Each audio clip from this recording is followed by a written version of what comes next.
Hello CS112, today I'll be going over a quick solution to Lab 8, which has to do with user-defined functions. You were to write a Python program to calculate the final speed, distance, and motion under a constant acceleration. You were given a couple formulas here how to calculate the final speed and distance traveled along with what these variables mean. But the gist of this was to get you comfortable with using helper functions or having multiple functions interact with each other on the same Python file. So you were to create one function to calculate the final speed, another function to calculate the distance, and a last function to calculate the motion. And this motion function is to call the distance and final speed functions to display your answer tuple as shown here.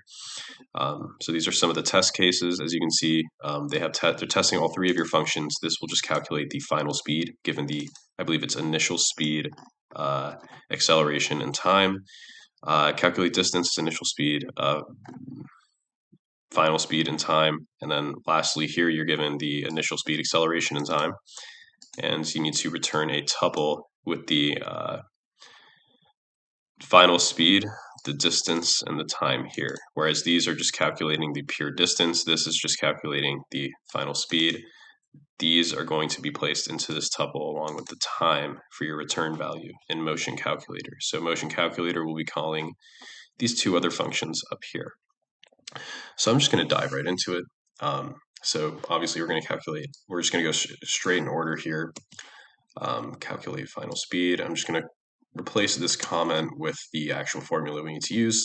Something I will mention is that it is important that these two functions came before this one because this function was trying to call these two functions, and if these two functions were not defined before they're referenced in this function, then you would get one of those, it's not defined errors. So it looks like it wants us to store our answers in a variable called results. So I'm going to say here results equals this formula here. So u plus a times t, where u is our initial speed, plus a is our acceleration, and t is our time. And then we're just going to return that result there. Then next, we're going to go to our distance traveled, which is just right here. And then, similarly, result is going to act as S here. So result equals what? Result equals our initial speed plus our final speed times t over 2. So result equals initial speed plus final speed. And all of that is going to be multiplied by time divided by 2. And then we're going to return that result. Now here is where things get a little fun. This is where the calling the function actually, or calling the other functions and storing into a value matters. So the very first thing I'm going to want to do is, well, I need to find a final speed variable so I can actually invoke this function. So I'm going to create a final speed variable and set that equal to this function. So I'm just going to copy and paste it. So I'm going to set it equal to this function with these parameters. So fortunately enough, these three parameters that are passed into motion calculator are the exact same that are passed into calculate final speed. So I could just easily copy and paste it.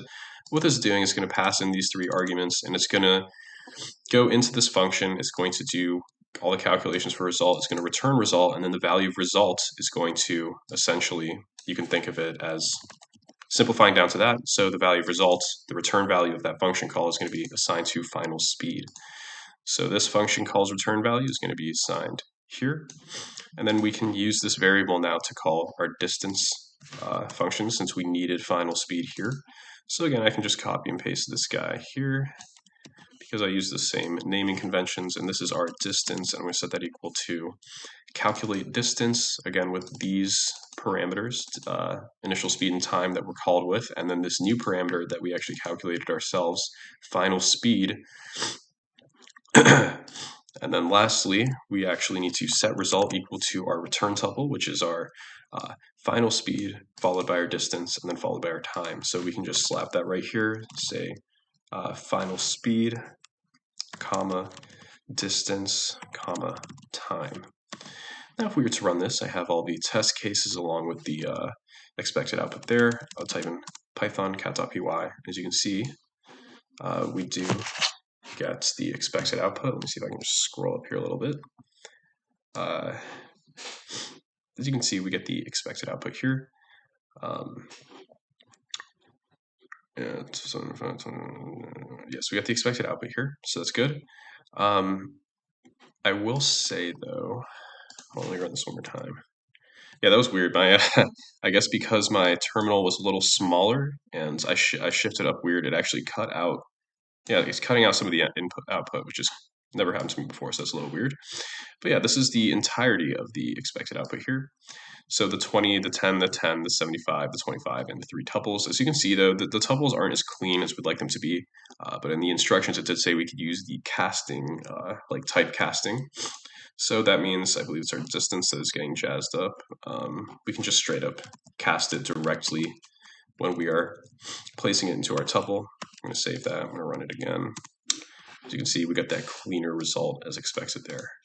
So if you guys have any questions, do let us know. It is really good to get comfortable with this, especially since you guys are, getting into more advanced projects. Similarly called, it's kind of similar in recursion as well, being able to understand like how to do function calls. It's a very important thing. Let us know if you have any questions.